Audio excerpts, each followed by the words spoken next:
Ok, también voy a dejar a mi hermano José espérenme un segundito. Lo voy a dejar de host. Espérenme. José, mi host. Oh,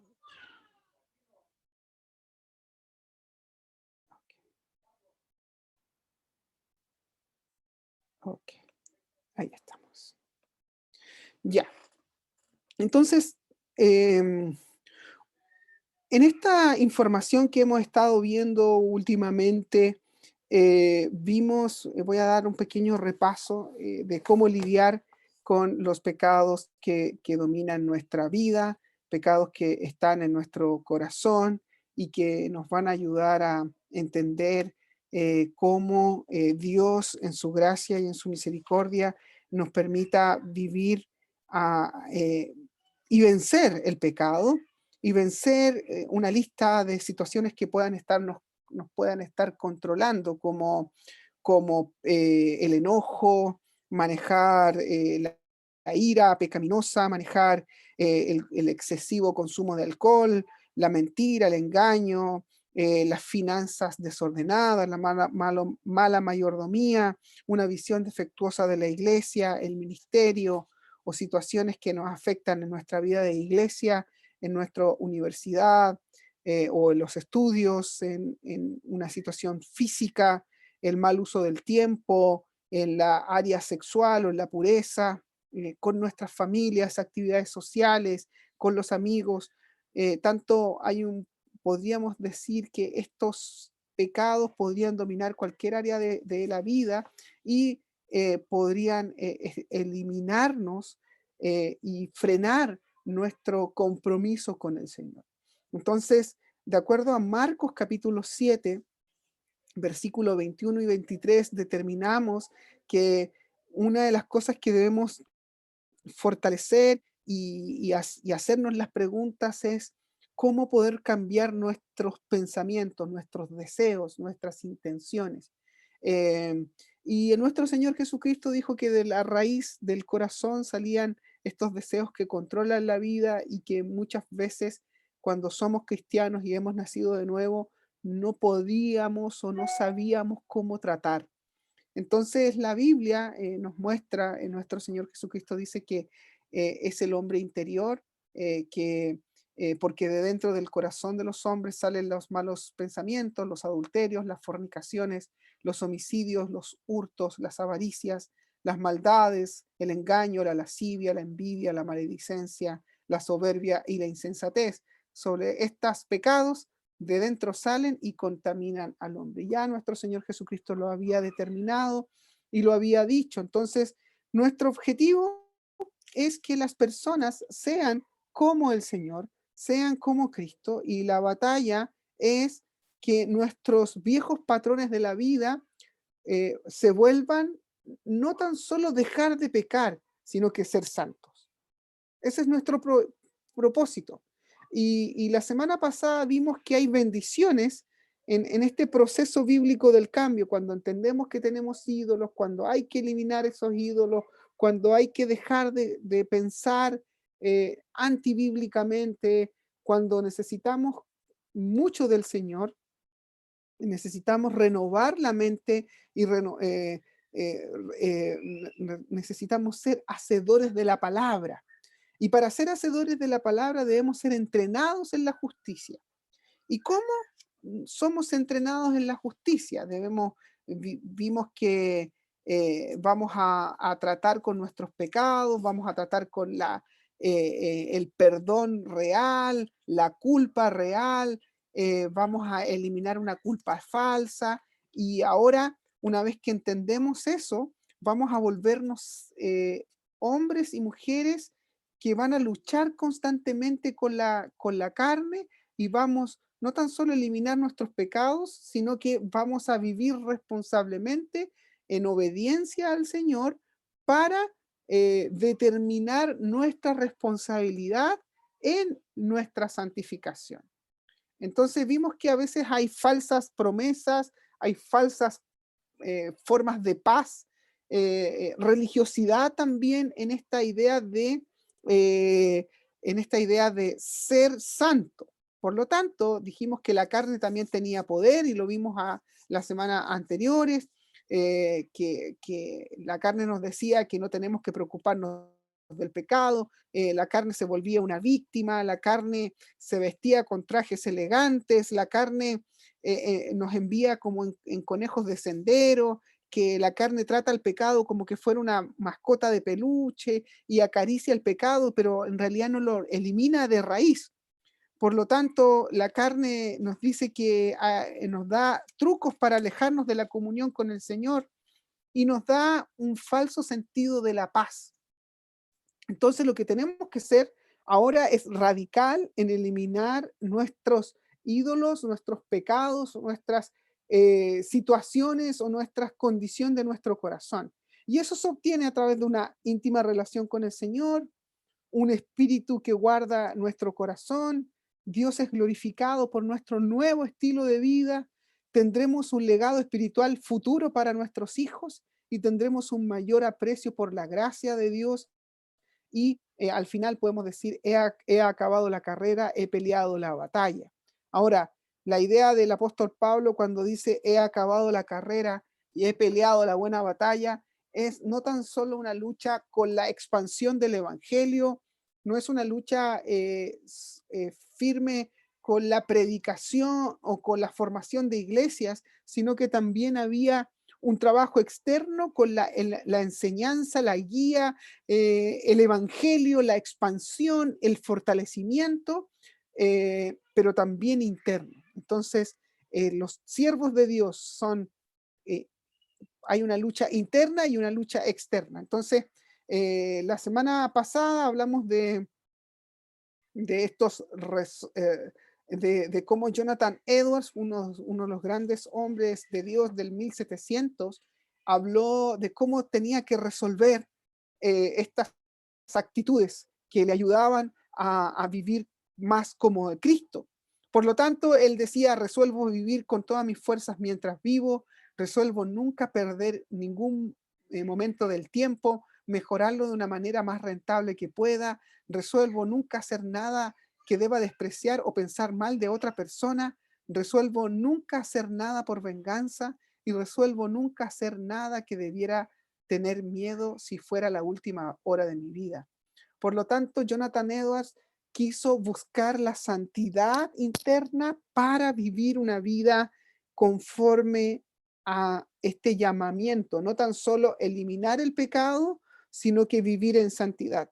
Entonces, nuestra meta de cuando luchamos con alguien o personalmente luchamos con un pecado o ayudamos a otra persona, no es solamente a una persona a comportarse moralmente correcto dentro de los ojos de los demás, sino que luchamos con las personas y vamos a guiar a las personas a que acaben la carrera glorificando a Dios con todo lo que hacen, con su trabajo, con su vida, con todo. Yo leí hace poco un, un libro que hablaba de el cristianismo cultural versus el verdadero cristianismo. Y el cristianismo cultural es ese cristianismo que divide lo secular con lo cristiano, con la vida espiritual, y por lo tanto decía que existían personas que podían vivir por años en las iglesias, podían ser buenos hombres de ministerio al fin de semana, hombres y mujeres de Dios que no necesariamente pastores, pero tenían una vida doble moralmente moralmente externa, es decir, su trabajo, su vida, y no eran íntegros por lo general, y podían quebrar este llamamiento a la santidad y muchas veces se volvían, muchos de ellos se volvían insensibles en su conciencia y terminaban pecando. Por lo tanto, si él era un abogado, podía mentir en un juicio. Si yo soy un vendedor de auto, puedo manipular el cuenta kilómetros. Si yo soy un vendedor de algún instrumento o de algo, puedo mentir para poder vender. Si tengo algo que puedo canjear o puedo mentir o obviar la información, lo voy a hacer.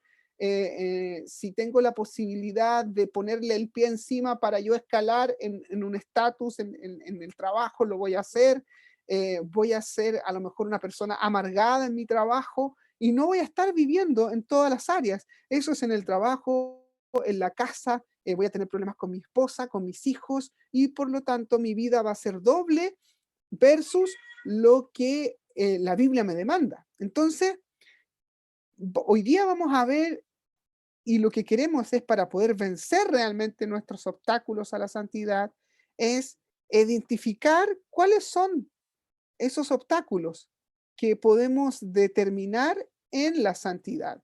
Por ejemplo, hay obstáculos que nos permiten a lo mejor no crecer. Entonces, cultivar la santidad va a ser inevitablemente, va a tener muchos obstáculos. Hay muchas personas que probablemente van a luchar con la santidad, pero al momento de que usted determine esa obediencia, de decir, yo determino el día de hoy seguir adelante y vivir para Cristo en todas las áreas de mi vida, en mi familia, con mis hijos, con mi trabajo, con la sociedad, en la integridad, en todas las áreas de la vida, vamos a tener una lucha con el pecado, pero como somos tan pecadores, nuestro corazón tiene la tendencia, y la primera obstáculo que nos vamos a determinar es, en vez de ser teocéntricos, es ser egocéntricos. ¿Y cómo quiero explicar un poco eso? Nuestra actitud hacia el pecado y la vida misma es más propensa a ser egocéntrica, es decir, a, a mirarnos a nosotros mismos, que mirar a Dios. Por lo tanto, cuando estamos preocupados, cuando luchamos con un pecado y queremos vivir en la santidad, nos preocupamos más de las consecuencias del pecado o de la victoria sobre el pecado. Por ejemplo, si yo tengo un pecado de avaricia, o tengo un pecado de mentira, o tengo un pecado de fornicación, o de adulterio en mi corazón, o de inmoralidad sexual, yo estoy más asustado por las consecuencias que podrían ocurrir si alguien me descubre en ese pecado, o si soy descubierto que tengo una doble vida, o además estoy más preocupado en ganar esa batalla, en la victoria sobre el pecado, que en cuanto nos afligen a Dios. Por lo tanto, la cultivación de la santidad necesariamente tiene que tener un, un adjetivo importante. Y ese adjetivo importante es el odio. Yo voy a aprender a cómo odiar a personas que me han hecho daño. Yo voy a odiar ahora el pecado tal como Dios lo odia. Y fíjense, si me pueden acompañar en Proverbios capítulo 8, versículo 36, el libro de los Proverbios nos da un consejo. Dice así, versículo 36, pero el que peca contra mí, a sí mismo se daña. Todos los que me odian aman la muerte. Por lo tanto, la idea es, así como yo he aprendido a odiar en el mundo a personas que me han dañado, yo también debo aprender a odiar el pecado como Dios lo odia. El odio hacia el pecado es elemental para vivir la santidad. Aquellos que aman a Dios odian al pecado y no se ven cautivos con ellos. Es decir, por ejemplo, si usted se está dando cuenta que hay personas que están hablando dentro de una reunión de supuestamente comunión de los hermanos o hermanas, están hablando en doble sentido, están hablando con palabras obscenas, o es insinuación de una obscenidad, o una insinuación de algo que no, a Dios no le agrada, yo debería odiar esa situación y me aparto de esa situación. Debemos cultivar una actitud que mira el pecado como algo preeminentemente contra Dios. No es algo solamente en la iglesia o en el grupo en donde se está haciendo el culto, o en la adoración, o en la vida en una reunión de oración. Somos los mismos que estamos en esta reunión de oración, y somos los mismos que nos juntamos probablemente en una reunión de comunión o de coinonía. Somos los mismos que vamos a trabajar, somos las mismas personas que tenemos nuestras familias y nuestros hijos. Por lo tanto, si decimos que odiamos el pecado, lo vamos a odiar en cualquier contexto. Ya vamos a odiar el pecado. Cada uno de nosotros podríamos estar muy admirados en una conversación en el pasillo de la iglesia en doble sentido, ¿no? Físicamente, ¿es un lugar físico? ¿Es un lugar que es de doble sentido? Oye, ¿cómo estás hablando de doble sentido en la iglesia? Pero si yo invito a una persona que es creyente y a lo mejor en mi casa con el relajo hablo en doble sentido y me río y caigo en esa idea del doble sentido, no es lo mismo. Es en la misma tierra, es en el mismo lugar, pero estamos en una actitud egocéntrica. Por lo tanto, debemos cultivar una actitud que mira el pecado como algo contra Dios. El concepto se ha distorsionado del pecado y cosecha un bajo concepto de él. Por lo tanto, si nosotros tenemos un concepto de pecado distorsionado, solamente este pecado no lo podemos cometer en ciertos lugares, pero sí lo podemos comentar en la intimidad de nuestro hogar o la intimidad de nuestros cuartos. Si yo tengo un bajo concepto y distorsionado de la santidad, los conceptos equivocados acerca de la santidad generalmente indican falsos acerca de la corrupción humana. El pastor J.C. Riley dice lo siguiente: si un hombre no se da cuenta de la naturaleza peligrosa de las enfermedades de su alma, no es de extrañarse si él se contenta con los remedios falsos y defectuosos. El cultivar la santidad demanda un rechazo a la vanagloria de la vida, a los deseos de la carne, así también con la oración, deja un ojo singular a tu nombre glorificar. Entonces, fallamos no viviendo con nuestras prioridades conscientemente centradas en la palabra de Dios, en su voluntad y en su gloria. Según el teólogo escocés John Brown, la santidad no consiste en especulaciones místicas, en emociones entusiastas o en privaciones de humanas, sino que consiste en pensar como Dios piensa y en hacer como Dios hace. Pienso como Dios y trato de hacer como Dios lo hace. Y cuando tengo ese concepto, no estoy pensando en mí o en los efectos del pecado o en las consecuencias del pecado o cómo me pueden afectar a mi persona, sino que cómo me afecto o cómo dejo de glorificar a Dios. Entonces ese es el primer obstáculo para crecer en santidad. El segundo obstáculo es que nuestro progreso es obstaculizado cuando mal entendemos vivo en la fe, o eso, todo lo vivo en la fe. De acuerdo a Gálatas capítulo 2, versículo 20, dice así, en Gálatas 2:20, la palabra de Dios, Pablo le dice a los hermanos de Gálatas, dice: con Cristo he vivido crucificado y ya no vivo yo, sino ahora Cristo vive en mí, y la vida que ahora vivo en la carne, la vivo por la fe en el Hijo de Dios, el cual me amó y se entregó a sí mismo por mí. Entonces, la idea acá es insinuar que ningún esfuerzo para la santidad no es ordenado. Es decir, yo vivo en la fe, entonces como fluye la fe, nada me demanda mi esfuerzo y mi responsabilidad para apartarme del pecado. Entonces es como, bueno, si fui elegido por gracia, no tengo nada más que hacer que pecar. Ahora mi esfuerzo y mi responsabilidad depende de Dios. De ninguna manera. Eso es un pensamiento carnal. Algunas veces somos incluso propensos a considerar pecaminoso carnal el esfuerzo humano. El mismo obispo Riley dice lo siguiente: es sabio proclamar en términos tan baldes, desnudos y sin condiciones como muchos los hacen, que la santidad de los conversos, es decir, nosotros los creyentes, es solamente por la fe y sin ningún esfuerzo personal. Con fe, dice la palabra, sin fe es imposible para agradar a Dios, pero en este proceso de santidad debe esforzarse para obtenerla. Debe estar el esfuerzo personal, debe estar la disciplina. ¿Está determinado en la totalidad con la palabra de Dios? Ningún cristiano bien instruido negará que la fe en Cristo sea la raíz de toda la santidad, pero seguramente las Escrituras nos enseñan que el seguir la santidad, el verdadero cristiano necesita un esfuerzo personal, una labor que también es parte de la fe. Hermanos, debe esforzarse para, si está luchando con algo que es inmoral, esfuércese para vivir en santidad.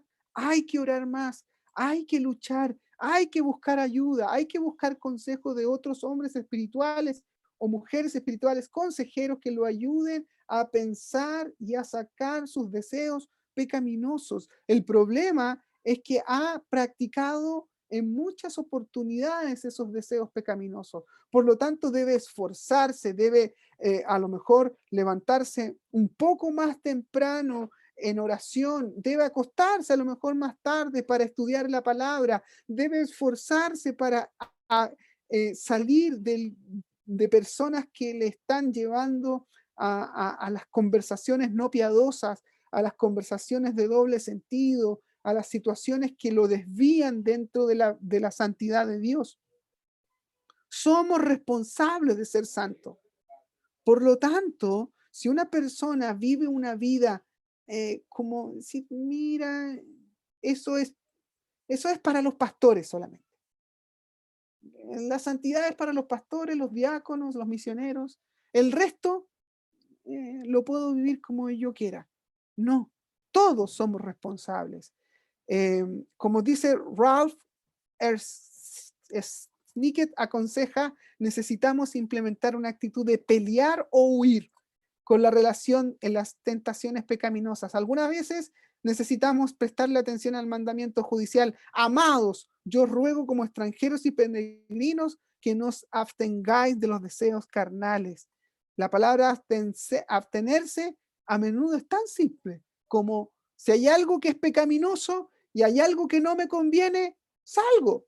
Si a usted le gusta el fútbol y me dicen, oye, me gusta el fútbol y sabe que cuando se enoja dice garabatos, es una cosa tan simple de decir, me van a invitar a ver el fútbol con amigos, va a haber personas y de a poquitito yo le voy a dar a mi carne.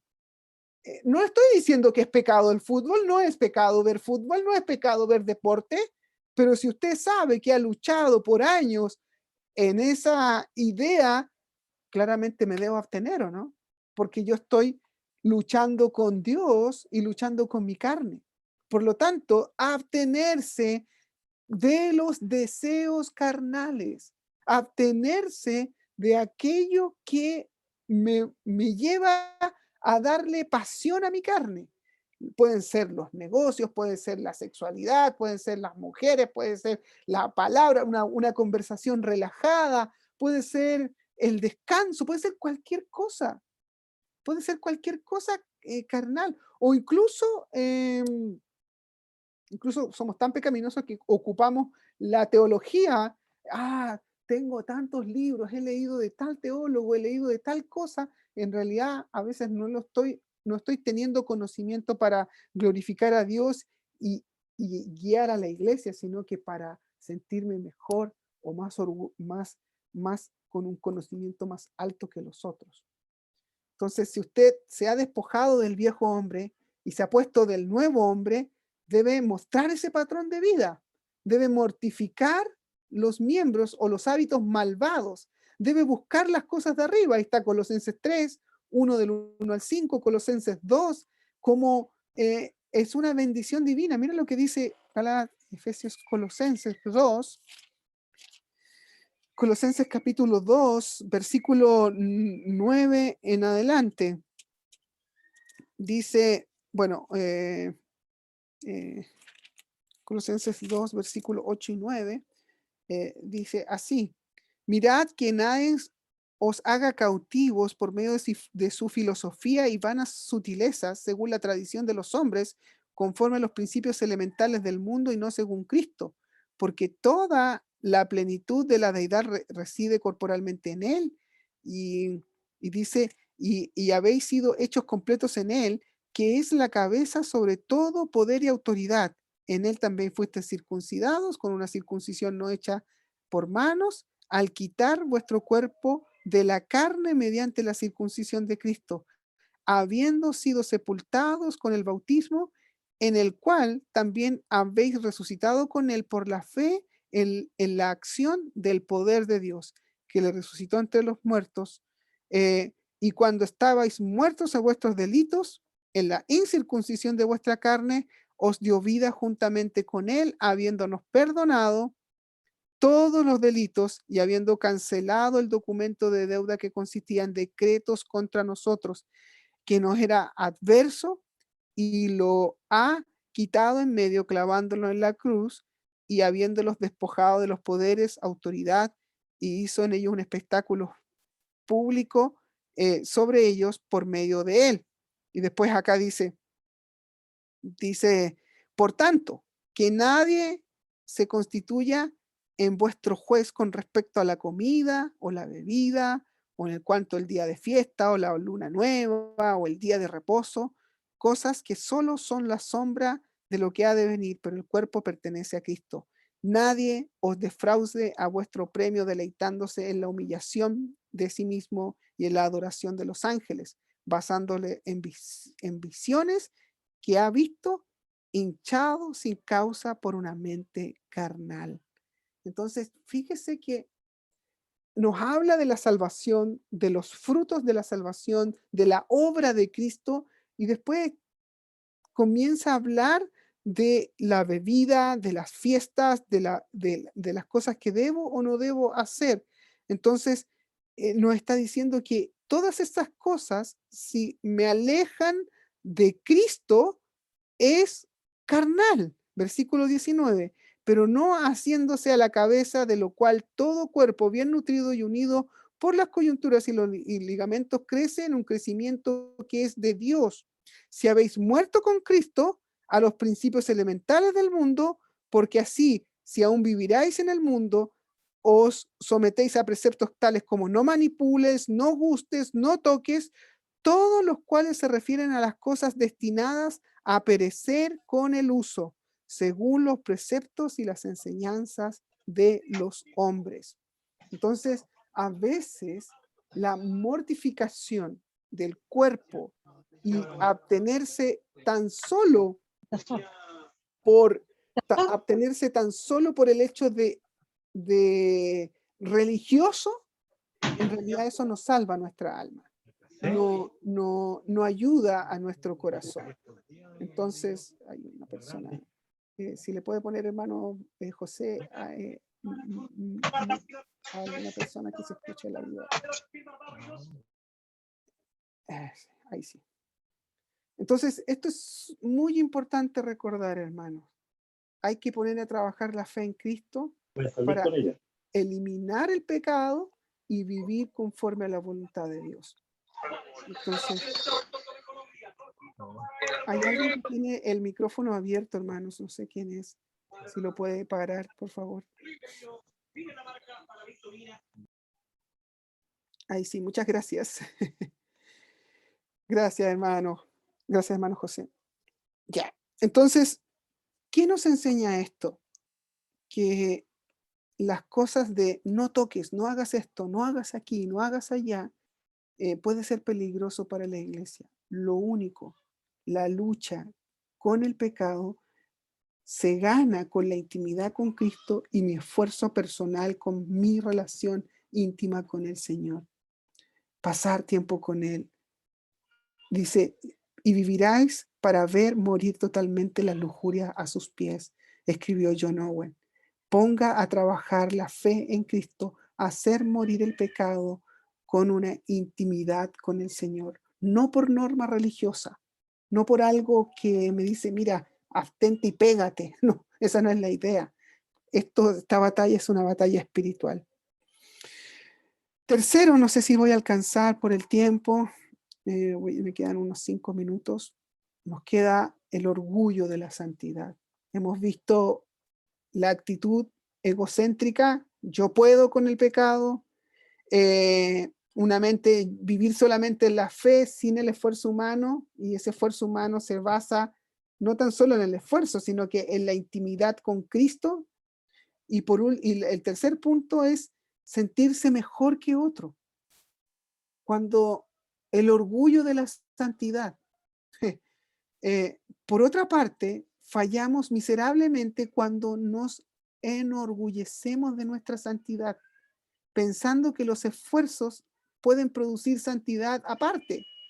Desde el principio a fin, la santidad es la obra de la libre gracia, de acuerdo a la Confesión de Fe de Westminster.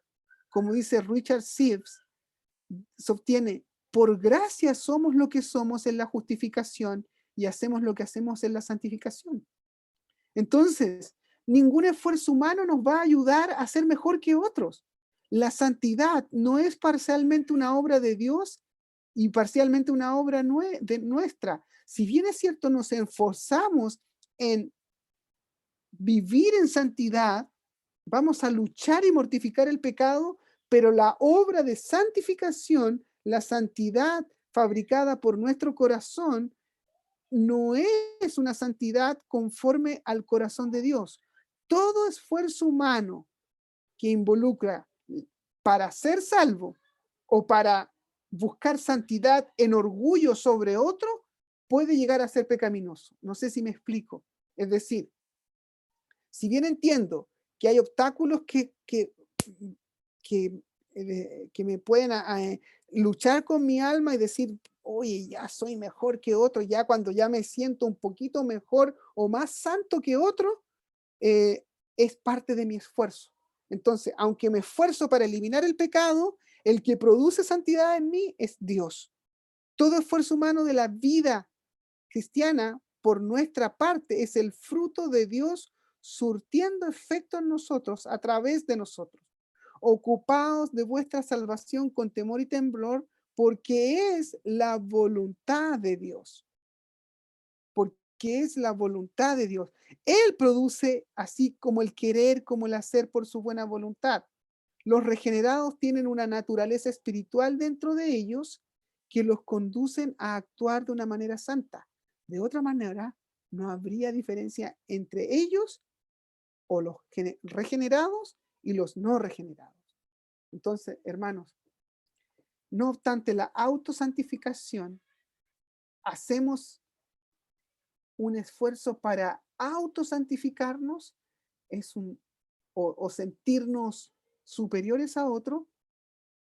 No es un mérito, como dice Calvino, no es un mérito por el cual podemos lograr comunión con Dios, sino un regalo de Cristo que nos permite aferrarnos a Él y seguirle. Entonces, todo, como Pablo decía, todo lo bueno que ha visto en mí es la obra de Cristo en mí. John Murray dice, la obra de Dios en nosotros no es suspendida porque trabajamos, ni nuestro trabajo es suspendida porque Dios obra, ni es la relación estrictamente como una cooperación, como si Dios hiciese su parte y nosotros la nuestra. Dios obra en nosotros y nosotros también obramos, pero la relación es debido a que Dios obra y nosotros obramos. Dios obra y nosotros obramos. El hermano Steve una vez le llamó sinergia. Dios está guiándonos para la santidad y esta como sinergia o energía que nos guía a la santidad y la misma la produce Dios. No es que nosotros hagamos el esfuerzo y Dios nos da de su santidad. Dios nos da de su santidad y produce una sinergia, una energía. No quiero hablar de energía porque el Espíritu Santo no es energía, sino que el poder para poder salir del pecado. Entonces, esto claramente ha provocado muchos problemas. Por ejemplo, en iglesias complicadas o iglesias, perdón, no complicadas, sino que iglesias mal entrenadas han determinado errores en la santificación. Por ejemplo, hay personas que por una mala interpretación de las escrituras han llegado a decir que más comunión con el Señor o buscar una segunda unción de Dios en los cultos, en la oración, en los dones carismáticos, en el hablar en lengua. Entonces se sienten más espirituales. En las otras iglesias, a veces los que tienen mejor capacidad de enseñar se sienten más espirituales que otros. De ninguna manera, hermanos. Usted puede ser un hombre que a lo mejor Dios no le ha dado la capacidad de el don de enseñanza para la edificación del cuerpo de Cristo, pero a lo mejor sí tiene la capacidad de exhortar a personas con el pecado sin la capacidad de predicar, pero eso es igual de santo.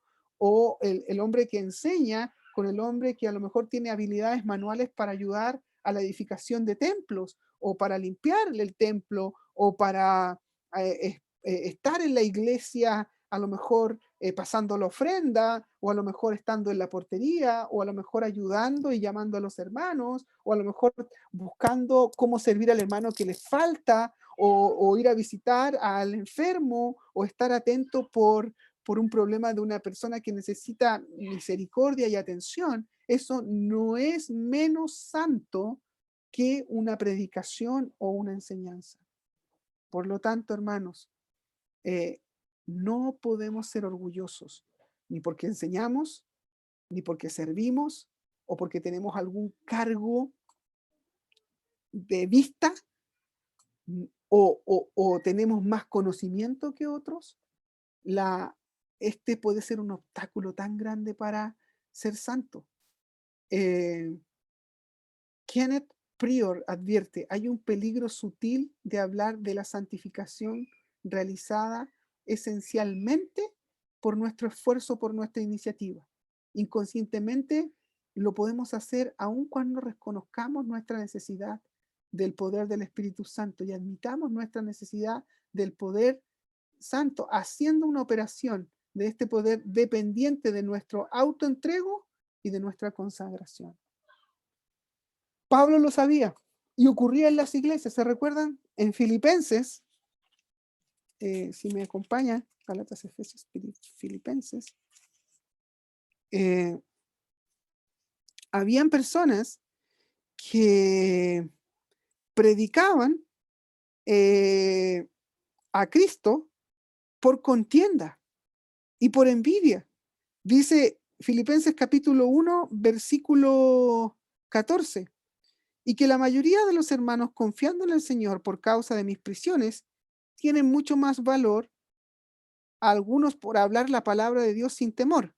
Algunos, a la verdad, predican a Cristo aún por envidia y rivalidad, pero también otros lo hacen de buena voluntad.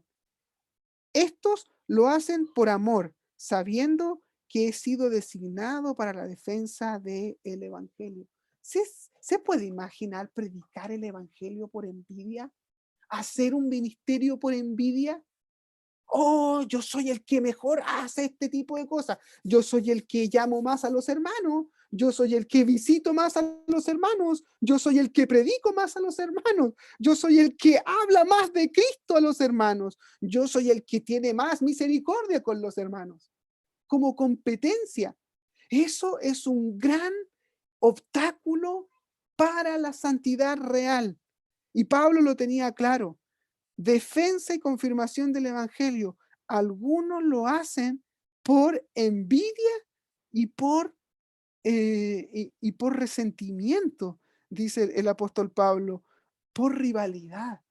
Entonces, Pablo nos muestra en el capítulo 2 la humillación de Cristo, la comunión de Cristo, que tengamos el mismo sentir, el mismo propósito, que Él se negó a sí mismo para servir a otros. En el capítulo 2 dice, nada hagáis por egoísmo, por vanagloria, versículo 3 de Filipenses 2:3, sino con una actitud humilde, cada uno de vosotros considere a otro como más importante que a sí mismo. ¿Se imagina uno estar enseñando por orgullo, edificar por orgullo, por rivalidad, hablar del evangelio por orgullo? Lo complicado que puede ser para una iglesia de que una persona llegue a enseñar y a engañar al liderazgo, a los ancianos, para solamente sentir rivalidad de otros, o alguien llegue al ministerio de la misericordia, de la visita, de la necesidad de personas, y que tengan necesidad real y a lo mejor en vez de ayudarse, está en una situación de pobreza y hace alarde de la ayuda de esa persona que está en pobreza. Eso sería horrible. Y eso lo que muchas veces ocurre. La santidad orgullosa obstaculiza con conceptos falsos. Pensamos, hablamos, obramos como si nuestra santidad en cierta forma bastase sin ser vestida con la humildad de Cristo. Estamos ya envueltos de orgullo espiritual. Comenzamos a sentirnos atentos con nuestra santidad y ya estamos lejos de la santidad, tanto con la humildad. Faltando la autodegradación, la santidad también hace falta. La autodegradación o la autonegación nos hace huir y refugiarnos en Cristo y su santidad. La santidad te hace falta. Sin una vida, esto quiere decir que sin una vida dependiente en Cristo no podemos vivir en santidad. Que el Señor nos ayude a vivir sin orgullos de servir o el orgullo de la supuesta santidad, que nos ayude a no solamente vivo en la fe y no me esfuerzo, y también que nos ayude a una actitud egocéntrica enfocada en mi esfuerzo y no en la obra de Cristo en nosotros. Eso puede obstaculizar la santidad. No alcanzamos a ver los otros puntos, siempre hay mucho que decir y hay mucho que hablar, así que espero que les haya ayudado estos obstáculos del cultivar la santidad para la gloria de Cristo. Solamente me quiero quedar con una pequeña aplicación, pequeñita, que debemos realizar la mortificación del pecado todos los días. Y beber, el pecado no morirá al menos que esté debilitado todo el tiempo.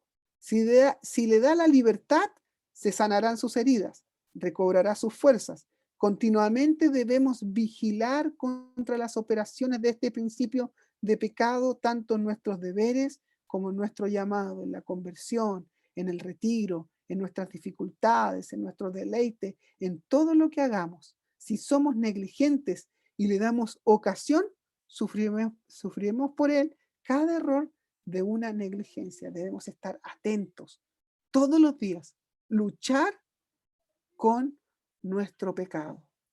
Que Dios nos ayude, que Dios nos guarde a vivir en santidad, porque incluso sirviendo podemos pecar, ayudando a otros podemos pecar, predicando o enseñando, teniendo un grupo o estar discipulando podemos pecar. Nuestro corazón es tan engañoso, hermanos. Así que debemos cultivar la santidad todos los días de nuestra vida. Si guardamos nuestro corazón y guardamos los mandamientos de vivir en la intimidad con Cristo, vamos a tener una vida gozosa todos los días de nuestra vida. Oremos al Señor. Gracias, Padre, por este tiempo que pudimos hablar de su palabra, también de confrontarnos sobre la santidad y cómo hay obstáculos que nos detienen a vivir una vida santa todos los días de nuestra vida. Ayúdanos, Señor. Perdónanos, Señor, que incluso nuestro corazón es tan malvado que a veces ocupamos cualquier cosa que pueda engañar nuestro corazón. Incluso el servicio, el ayuda a otros puede ser ocupado tan perversamente por rivalidad. Así que te pedimos, Señor, que nos guardes en que todo lo que hagamos, lo hagamos de una manera humilde y una manera que te glorifique. Bendíganos, Señor, y ayúdanos y apréndenos a luchar con nuestra alma y con nuestra carne y nuestro corazón para vivir en santidad todos los días de nuestra vida. Gracias, Padre, por ayudarnos con nuestros pensamientos. Santifícanos, Señor, porque necesitamos ser santos como usted quiere que seamos. En el nombre de Jesús, nuestro Señor y Salvador, oramos. Amén. Ok, hermano. Le dejo entonces ahora a mi hermano José. Gracias, pastor.